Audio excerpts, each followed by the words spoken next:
چې تر تا یوه میاشت مشر یې و هغه ته به ته د پلار په نظر ګورې، چې تر تا یوه میاشت کشر یې و هغه ته به د خپل زوی په نظر ګورې. اوس ته یو لوی پیر چې په سفر ځي هغه دا خدمت کوي، هغه له ځانه سره موریدان بیا یې دا خدمت په موریدانو باندې کوي. یو لوی مولوي صاحب هغه چې په سفر باندې ځي دا خدمت دپاره خپل شاګردان له ځانه سره بیایي چې دا شاګردان به زما خدمت کوي. چې کله د مځکې بادشاه دا وبېرېږي له ربه څخه او سجده ریسي توبه وکاږي رحم جبار السما، او چې کم بادشاه د اسمان دی هغه بیا پر دا خلکو باندې رحم کوي. نبی علیه الصلاة والسلام د انسان د جوړېدو دپاره یو څه اصول بیان کړي دي. که یو مسلمان یا یو انسان د دغه اصولو مطابق زندگی تیروي چې کم اصول جناب محمد رسول الله بیان کړي دي، نو له دې څخه په صحیح معنا باندې انسان جوړېږي. او که یو سړی د نبی علیه الصلاة والسلام چې د معاشرې دپاره کم اصول بیان کړي دي له هغه څخه انحراف وکړي، د دې سړي زندگی د درنده زندگی وي. په هغه اصولو کې یو اصل دا دی چې نبی علیه الصلاة والسلام فرمایي چې المؤمنون كلهم كجسد واحد، دا مؤمنان دا داسې دي لکه یو جسم واحد، یو بدن، و چې پر دا بدن باندې پر دې جسم باندې انسان غور وکړي په دې کې مختلف اعضاوې دي او پر مختلفو ځایو دي. مثلا پښې کښته دي،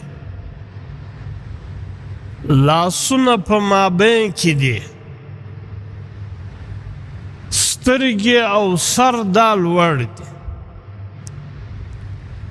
پر یوه ځای نه دي، ځله جلا جلا دي. او بیا د دې هر یوه کارم جلا دی. مثلا غوږونه اورېدل کوي، سترګې دید کوي، پښې تګ کوي، لاس نیول کوي. د دې هغه مقامات هم ځله جلا دي او کار یې هم ځله جلا دی. لیکن د دغه اختلاف د مقام باوجود، د اختلاف کار باوجود د دوی په مابین کې وحدت اتفاق دی. مثلا که پر دا سر باندې درد سي، دا سترګې اوښکې پر تویي،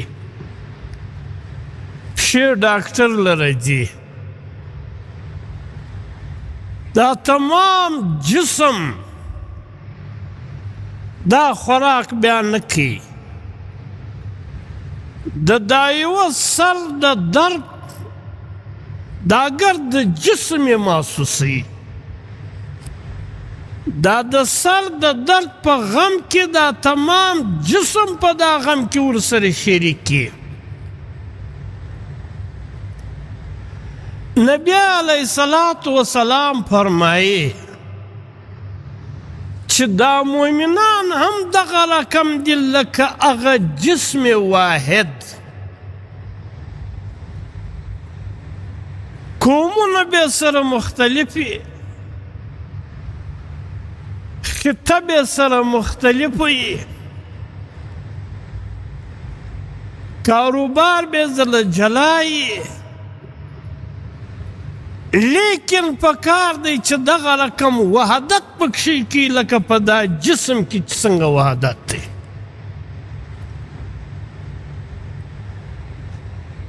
دا سترګه یا دا سر دا د انسان د جسم یو جز دی او دا جسم کل دی، لیکن دا کل د دغه جز غم د ځان غم بوي. دا جز د دې سر درد پریشانی دا اگر د کل دا بدن د ځان پریشانی بولی، نو د دې کل دا جز سره څنګه تعلق دی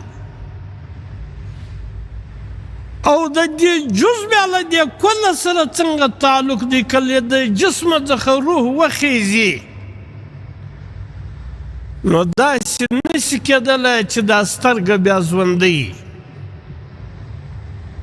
غوږ یې ژوندی. د جسم په مرګ سره دا سترګه مړه شي، غوږ هم مړ شي. نو نبی علیہ الصلوۃ والسلام فرمایي دا مؤمنان دا رقم یو جسم او یو وجود دی، لکه په جسم او په دې وجود کې چې یو جز پریشان شي، ناجوړ شي، درد کوي، تمام جسم جنه آرام وي، آرام نور دی. مسلمانان هم پکار دی چې پر یوه مسلمان پریشانی دا د تمام مسلمانانو او د تمام امت پریشانی. د یوه مسلمان غم، تکلیف، پریشانی دا گرد امت مسلمه هر مسلمان دا د ځان پریشانی او غم وبوي. لیکن موږ د چا په پریشانی کې ځان ورګډول چې دا ستا پریشانی زما پریشانی ده، دا ته څه کوې؟ موږ هغه ځای ته رسېدلي چې موږ خلک پریشانه کوو.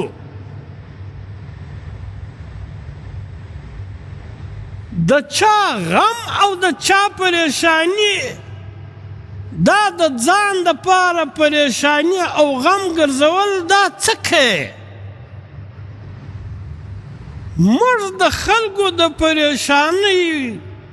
سبب ګرځو. زه چې یو چا ته ښکنځا وکړم هغه ما پریشانه کوي که نه کوي پریشان؟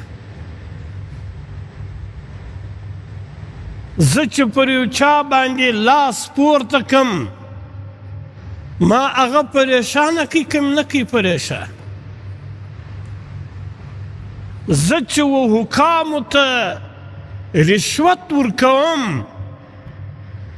د چا مځکه قبضه کوم، د چا دکان قبضه کوم، دا ما هغه پریشانه کوي که نه کوي پریشان؟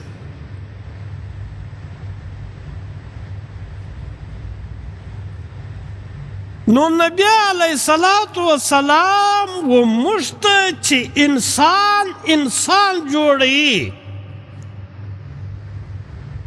نو د هغه د پاره یو څه اصول بیان کړي دي. په هغه اصولو کې یو دا چې مؤمنان پکار دی د یو جسم د یو بدن حیثیت دی. که په مشرق کې یو مسلمان په تکلیف وي په پریشانی کې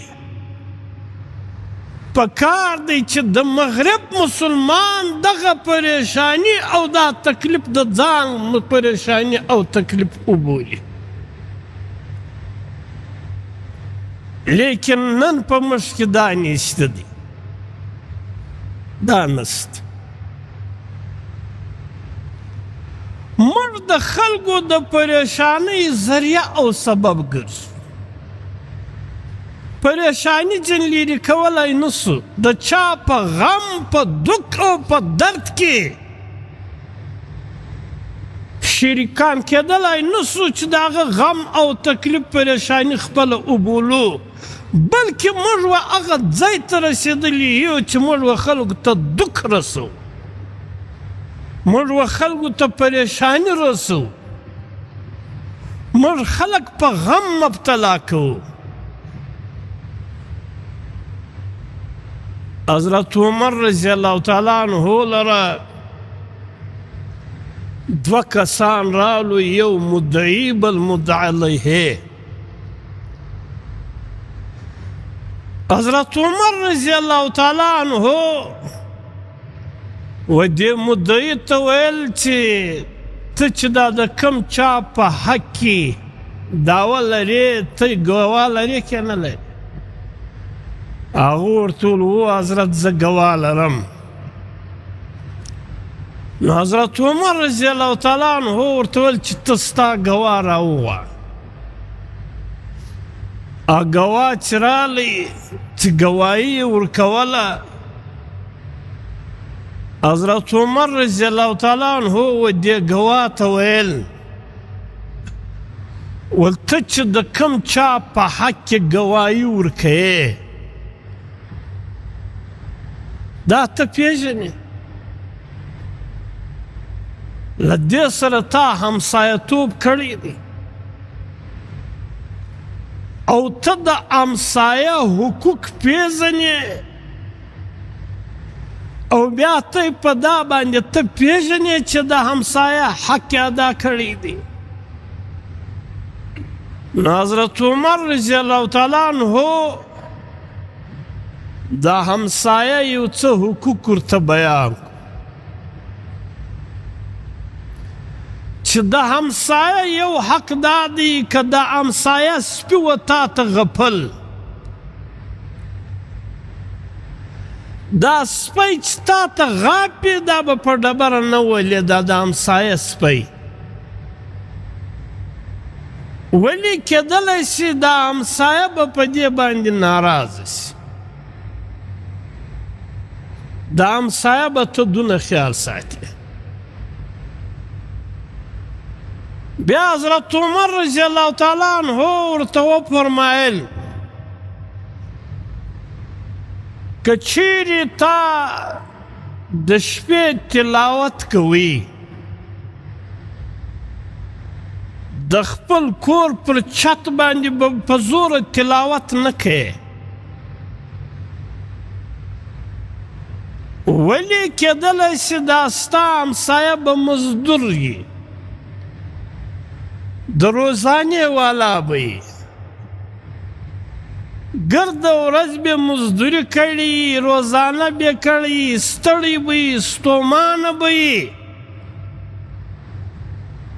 او نو چې اوس ته د خپل کور پر چت ناست یې په زوره تلاوت کوې،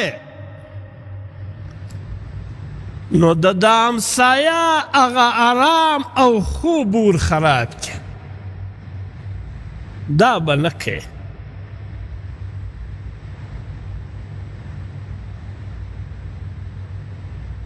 او بیا حضرت عمر رضی الله تعالی عنہ ورته وفرمایل که چیرې یو سړی مالدار وي،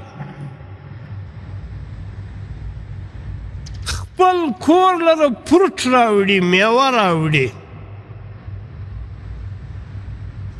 نو په دا میوه راوړلو کې پکار ده چې د همسایه د حق خیال هم وساتي، د همسایه دپاره هم راواخلي چې دا یې څه حصه دا به د میوې او د دې فروټو د همسایه بچان لره ورواستو. که چیرې دا سړي دونه وس او طاقت نه درلود چې دا همسایه خپل کور لره هم پورت راوړي، دا همسایه بچان لرې هم راوړي، دونه وس یې نه درلود. نو دی چې کومه میوه راوړي دا پکار دی چې په پټو کې پټ راوړي. همسایه او د همسایه بچان نسی په او بیا چې دی دا میوه وخوري د دې چې کومې چلکې دي دا پکار دی چې په مځکه کې پټ کړي، دا همسایه بچان یې نه وویني،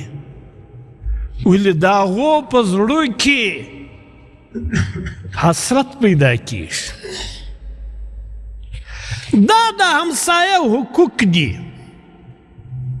نو حضرت عمر رضی الله تعالی عنہ و دې ګواه ته ویل چې دا ته چې د کوم چا په حق کې ګواهي ورکوې له دې سره تا همسایه‌توب کړی دی چې هغه د همسایه حقوق پر ځای کړي دي. اوس ته په خپله اندازه ولګوئ. موږ ته پر دا خپله زندګي باندې، پر دا خپله معاشره باندې آیا زموږ له همسایه‌ګانو سره څنګه سلوک دی؟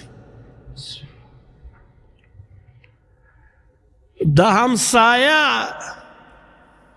حقوق موږ پر ځای کړي دي. حضرت عمر رضی الله تعالی عنہ فرمایي چې د همسایه سپی که تا ته غاپي ته بیا په ډبرو باندې نه ولي. نن دا زموږ ستوی په محلو کې دغه همسایه‌ګان د خپل همسایه بچان وي، زامن یې ووایي، ښکنځل ورته کوي، بدې خبرې ورته کوي، او بیا چې مشران په خبر شي جنګ و جګړه و بدې نه چې پیښېږي.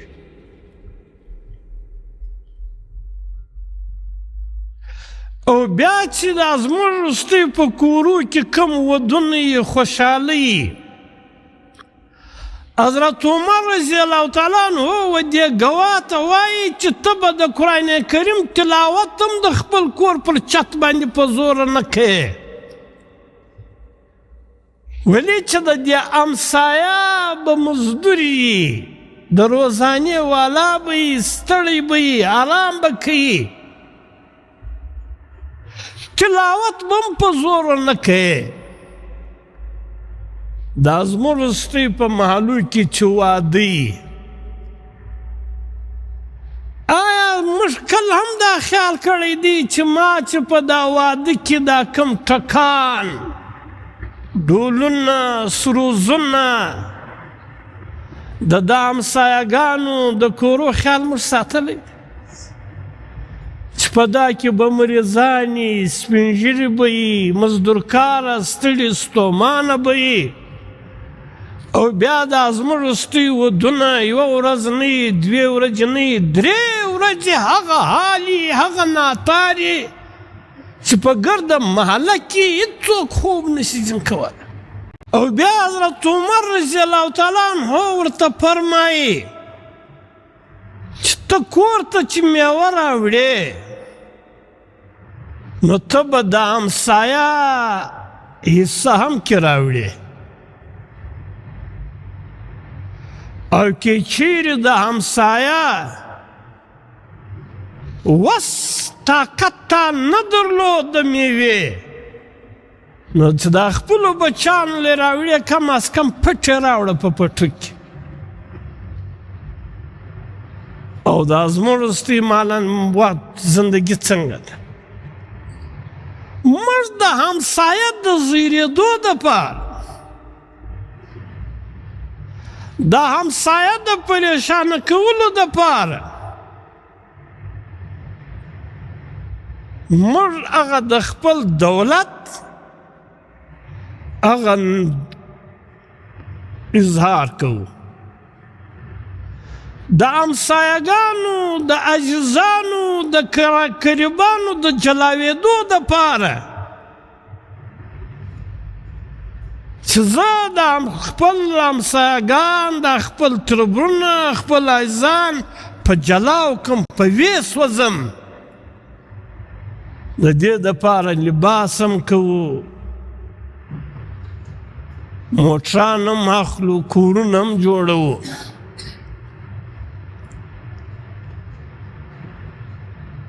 او نبی علیه الصلاة والسلام په روایاتو کې راځي چې ده به د همسایه څونه خیال ساتي په یو روایت کې راځي چې نبی علیه الصلاة والسلام همسایه یهودي و دی چې به هر سهار به د یهودي پوښتنې لره ورتلي هغه بیماره سو ده به پوښتنه پر کوله او ماخوستن چې به له لمانځه څخه راتلی نو اول وار کور ته نه تلی تلی به د دې همسایه پوښتنه بیا کوله پر همسایه باندې بیا پوښتنه وکړه بیا به کور ته ولاړ علما کرام لیکي په یو حدیث شریف را نقل کوي چې تر تا یوه میاشت مشر یې و هغه ته به ته د پلار په نظر ګورې چې تر تا یوه میاشت کشر یې و هغه ته به د خپل زوی په نظر ګورې او که ستا هم زول یې او ستا هم عمر یې و هغه ته به د ورور په نظر ګورې علما کرام لیکي چې د همسایه مور دا به د ځان مور بولي د همسایه لور دا به د ځان لور بولي لکه ستا خپله لور د همسایه کوروالا به د ځان خور بولي تی پر ایمان ووایاست که دا اصول موږ په خپله معاشره کې په خپل کلي او په خپل ماحول کې خپل کړو چې د همسایه دا رقم خیال ساتو د خپلې محلې والا دا رقم خیال ساتو دا زموږ ستوی په محله کې به امن سکون او خوشحالي یې که به نه وي نو نبی علیه الصلاة والسلام وموږ ته چې انسان څخه انسان جوړوي دا اصول بیان کړي دي شیخ عبدالقادر جیلانی رحمت الله علیه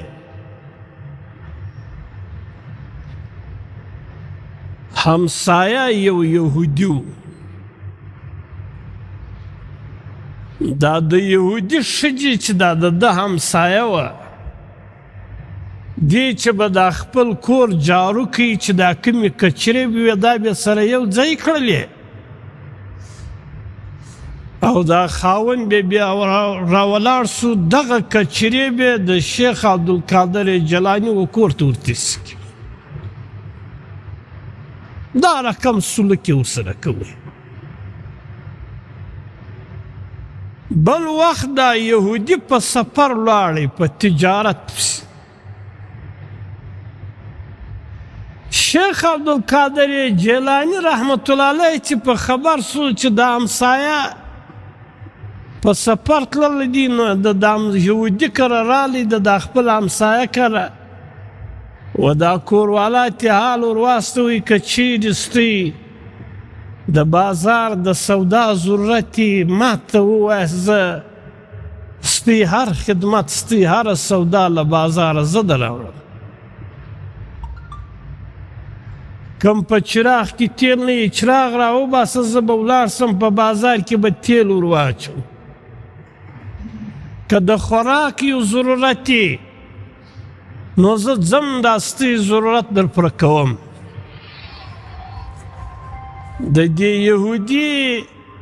همسایه ښځه له شیخ عبدالقادر جیلاني څخه ډېره متاثره سوله چې موږ څنګه سلوک ورسره کوي او دی څنګه سلوک راسره کوي. دا مخکې لا مسلمان سو، نه میاشتې بعد خاوند یې رالی و دا خپلې کوروالا ته ویل چې زه نه وم نو څنګه زندګي وله. هغې ورته ویل چې یو واره د زندګۍ پوښتنه مه کوه،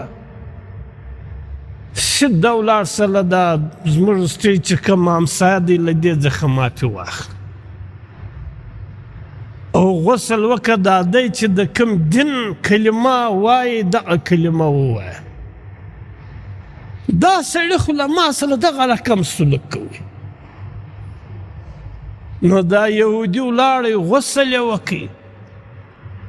د غسل بعد رالی شیخ عبدالقادر جیلاني لره او له هغه څخه یې معافي واخیسته او کلمه یې وویله، مسلمان شو. نو حضرت عمر رضی الله تعالی عنه و دې ګواه ته ویل ته چې د کوم چا په حق کې ګواهي ورکوې نو له هغه سره تا همسایه‌توب کړی او دا همسایه چې کوم حقوق دي دا سړي دا حقوق ادا کړي دي. نو دې سړي ورته ویل چې یا حضرت ما همسایه‌توب نه دی ورسره کړی. دې ګواه ورته ویل. نو حضرت عمر رضی الله تعالی عنه ورته ویل چې ته له ده سره په سفر تللی تا سفر ورسره کړی دی. په سفر کې د خوراک او د څښاک ضرورت راځي، د بسترې د هوارولو د ټولولو ضرورت راځي،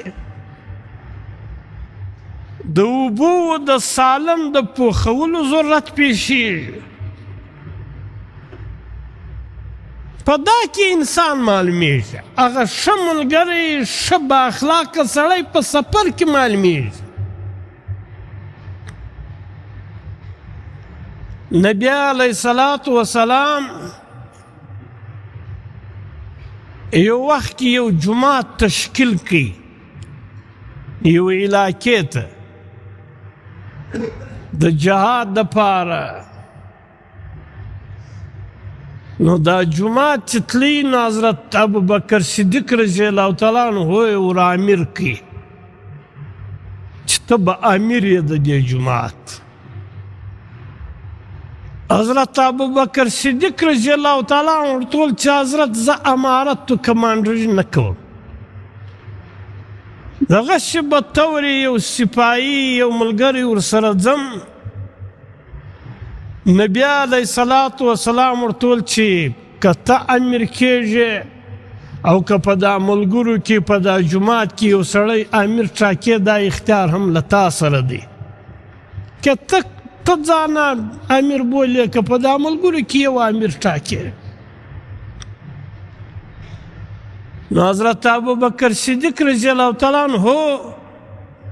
دا ملګري راوغوښتل چې ته خپل امیر وټاکئ. دې ملګرو ورته ویل چې حضرت ته له موږ سره ملګری یې نو موږ دا نسو کولی چې ستا په موجودګي کې موږ بل امیر وټاکو، ته به زموږ امیر یې. نو حضرت ابوبکر صدیق رضی الله تعالی عنه ورته ویل چې زه دا امارت قبلوم خو زما یو څه شرایط دي. هغه ویل ستا هر شرط دا زموږ ته قابل قبول دی. نو په سفر سره روان سو. چې تلو چې شپه راله حضرت ابوبکر صدیق رضی الله تعالی عنه و دې ملګرو ته ویل چې تی ګرده بس هلته کښېنه. دی راولاړ سو له اوښانو څخه دا کجاوې را اړولې. بیا ځایونه ورته اوار کړل، بیا یې اره واخیسته ځنګل لره ولاړ، بوټي ریبل. او ملګرو ورته ویل چې حضرت دا ته څه کوې، دا کار موږ کوو. نو حضرت ابوبکر صدیق رضی الله تعالی عنه ورته ویل چې ګوره ما چې امارت قبلوي په دا سره چې مال زما یو شرط دی، هغه شرط دا دی چې بس ما کوم حکم درته وکړي ته هغه کوي، ورسې هلته کښېنئ. نو دی ولاړی، بوټي هم وکړل، بیا په خپله ورته کښېنستی، ډوډۍ ورپخه کړه دا ملګرو ته، د اوبو بندوبست یې ور وکړي. او ملګرو به ورته ویل چې حضرت دا ته څه کوې، دا کار به موږ کوو. حضرت ابوبکر صدیق رضی الله تعالی عنه به بس دا خبر ورته کوله چې ګوره ما اول پر تی باندې دا شرط ایښی و چې زما یو څه شرایط دي، په هغه شرایطو کې یو شرط دا دی چې بس تی کښېنئ، دا خدمت به زه کوم. اوس ته یو لوی پیر چې په سفر ځي، هغه دا خدمت کوي، هغه له ځانه سره موریدان، بیا یې دا خدمت په موریدانو باندې کوي. یو لوی مولوي صاحب هغه چې په سفر باندې ځي، دا خدمت دپاره خپل شاګردان له ځانه سره بیایي چې دا شاګردان به زما خدمت کوي. او حضرت ابوبکر صدیق رضی الله تعالی عنه دا امارت قبول کوي په دې شرط سره چې زه چې څه وایم هغه به تی منې، او هغه زه دا وایم چې خدمت به زه کوم. د سفر ملګری دغه رقم. نو حضرت عمر رضی الله تعالی عنه و دې ګواه ته ویل چې ته چې د دا سړي په حق کې ګواهي ورکوې، له دې سره تا سفر کړی دی. هغه ورته ویل یا حضرت ما سفر هم نه دی ورسره کړی. ولا چا چې سفر دې نه یې ورسره کړی، نو کاروبار دې ورسره کړی دی، لین دین. د انسان هغه دینداري، هغه حقیقت دا په لین دین کې معلومیږي چې تا لین دین کاروبار دې ورسره کړی دی که نه دی ورسره کړی، خرید او فروخت دې ورسره کړی دی، چې دی په لین دین کې ملاوټ کوي، ذخیراندوزي کوي که نه کوي، دوکه او پراټ کوي که نه کوي.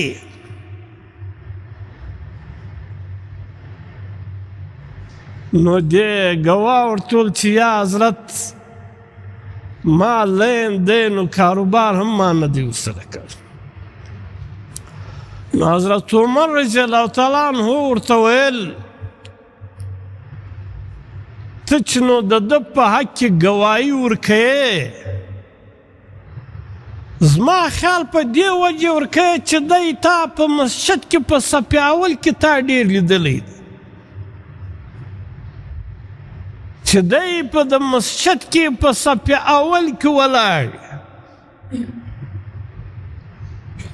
نو دې ګواه ورته ویل هو حضرت ما په مسجد کې ډېر لیدلی دی. حضرت عمر رضی الله تعالی عنه ورته ویل چې دا تا دی د خالق و مخ ته لیدلی دی، او زه دی د مخلوق په مخ کې غواړم چې دی د مخلوق په مخ کې څنګه دی، دی تا د خالق په مخ کې لیدلی دی، او زه دا غواړم چې د دینداري، د تقوا، د سچایي دا د مخلوق په مخ کې څنګه دی.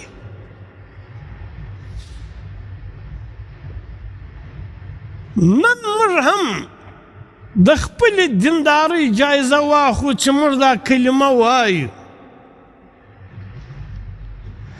دا کلمه ویل دا زموږ صرف پر ژبه باندې دی، په عملي زندګي کې د دغه کلمې مطابق موږ زندګي نه ده. زموږ کلمې حقیقت زموږ په زړه کې نشته، او چې د یو مسلمان په زړه کې د کلمې حقیقت یې په زړه کې وي، هغه بیا د بل مسلمان دل ازاري کوي، هغه بیا ملاوټ کوي، هغه غلا قتل کوي. چې د یو سړي په زړه کې د کلمې حقیقت دی،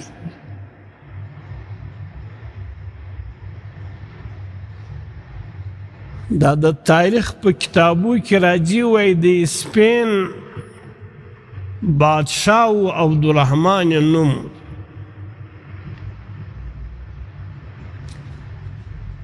دا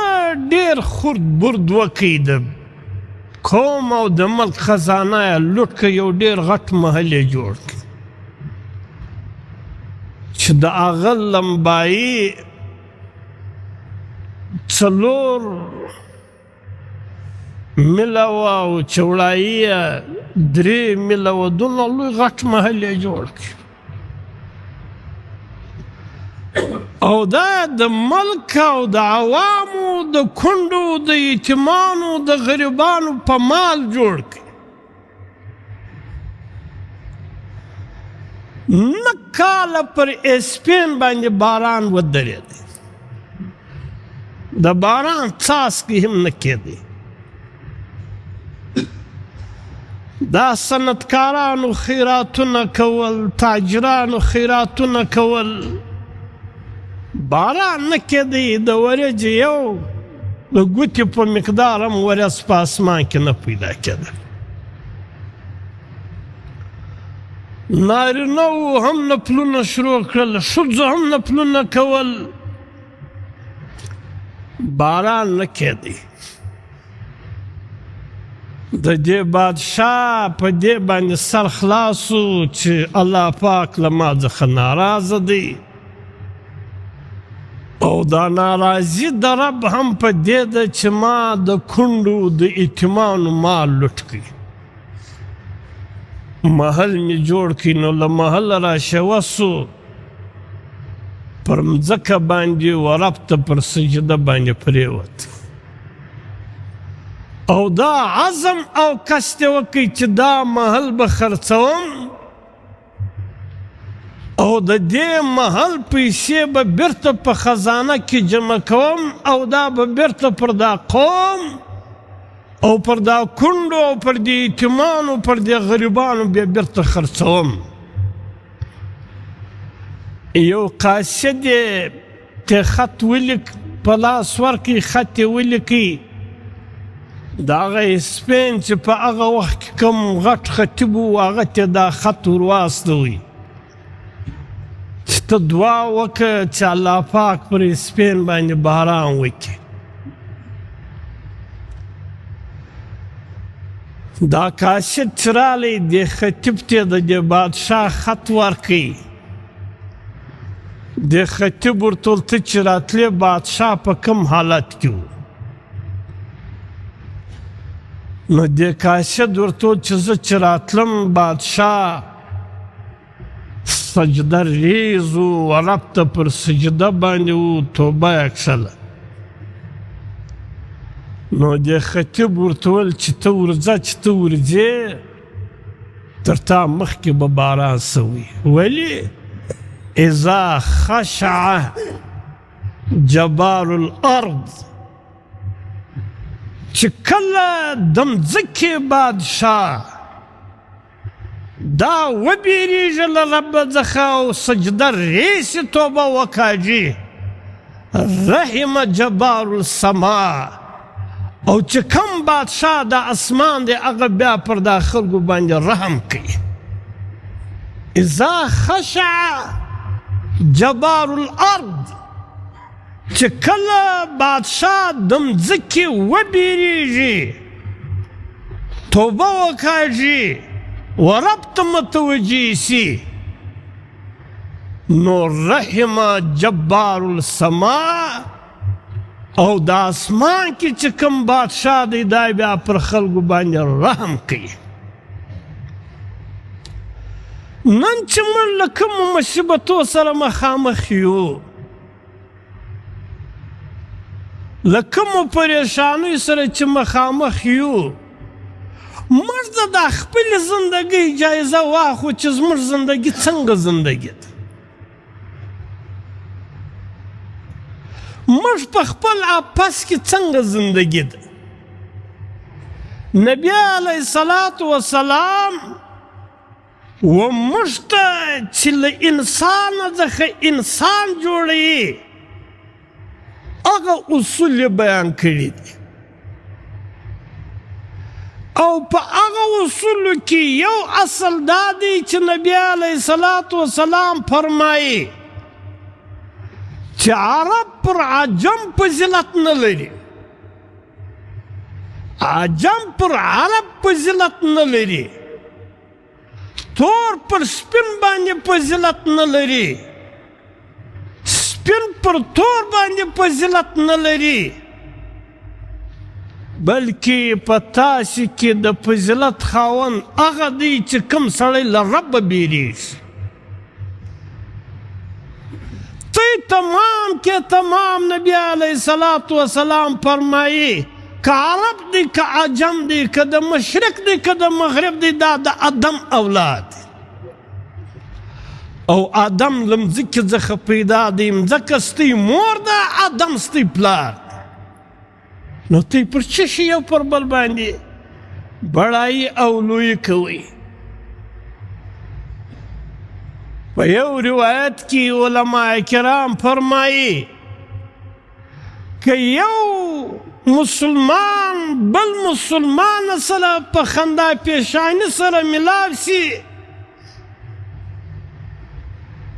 الله پاک د یوه کال ګناه ورماپوي په خپل اپس کې چې یو مسلمان له بل مسلمان سره په محبت سره په خندا پیشانی سره په خندا سره ملاو سي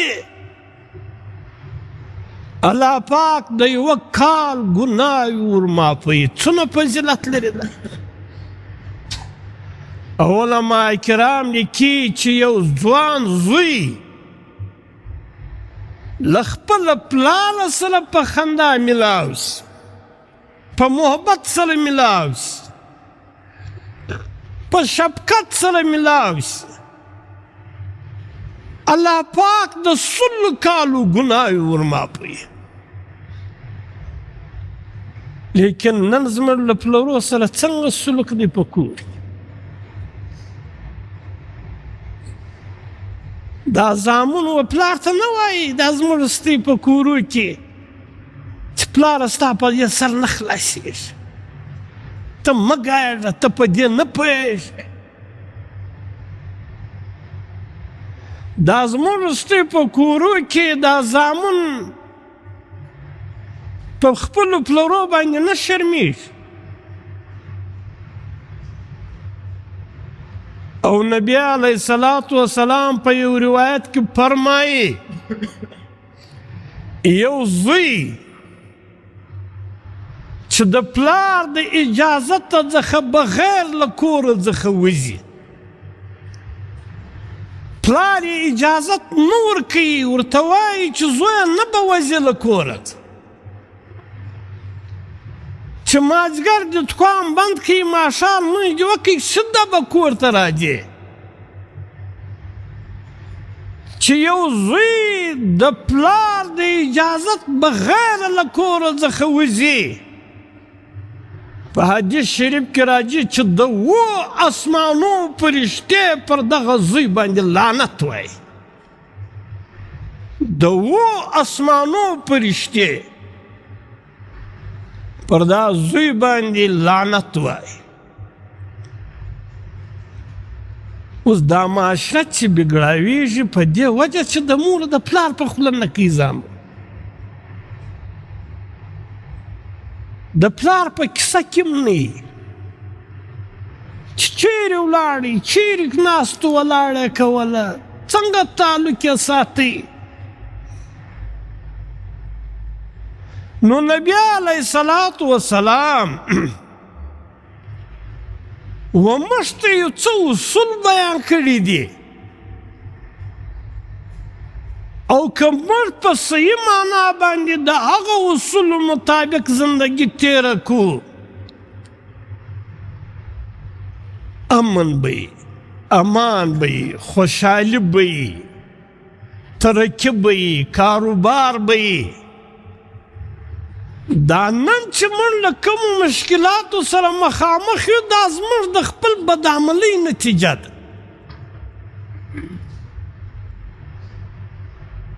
په یو روایت کې نبی علیه الصلاة والسلام فرمایي موږ دینداري صرف لمونځ بود موږ وایو چې بس لمونځ کوه د روژې په میاشت کې روزه نیسه دا اخلاق دا معاشرتي زندگی و دې ته ګسه زموږ توجه هم نشته چې په اسلام کې بد اخلاقي تصور نشته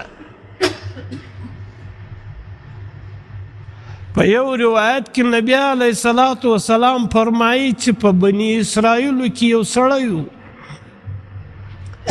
دی ډېر د لمانځه هم نه و پابنده نه د تورات د ویلو ډېر پابند و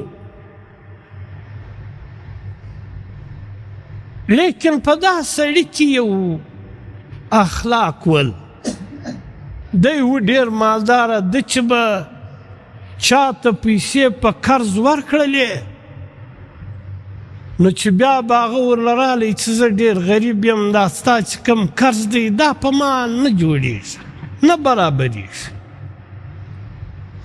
نو دې مالداره به ورته ویل چې بس زه ما تا ته در معاف کړي دي او چې کله به یو چا د پورو د قرض وعده ورسره کړې وه چې پر دا تاریخ به زه و تا ته ستا پور در کوم نه بیې برابرې نو دی چې به ور رالی دا قرض